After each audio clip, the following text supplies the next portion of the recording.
Guys, నా చేతిలో ఉన్నది ఏంటో చెప్తారా? 2 seconds టైం. 1 2 3. నేనే చెప్తున్నా. ఇది బంగారు పురుగు.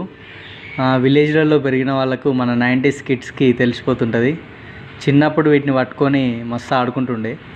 వీటి కోసం బాయిల కాడికి, చేన్లల్లా, ఈత చెట్లల్లా తిరిగి దొరికితే వాటిని బండలు పెట్టి కొట్టి కింద పడ్డాక అగ్గిపెట్టెలు వేసుకొని ఇంటికి తెచ్చి ఒక వారం రోజులు సాదుకునే వాళ్ళం. అండ్ సాదుకున్న తర్వాత అవి గుడ్లు పెట్టేటి. ఆ గుడ్లు పిల్లలు చేసేదాకా ఇక మనకి ఇంకా అంతా ఆగపోయేది కాబట్టి వాటిని మళ్ళీ ఇచ్చిపెట్టేవాళ్ళం. అదొక ఎంజాయ్ అనిపించేది. వీటి మధ్యలో దారం కట్టి తింపితే ఎగిరేటిది. కానీ ఒక రకంగా వాటికి టార్చరే, కానీ మనకి ఎంజాయ్ అనిపించేది. సో మీరు కూడా ఎప్పుడైనా చూసి ఉంటే కింద కామెంట్ చేయండి, ఈ వీడియోని లైక్ చేయండి. గాయ్స్,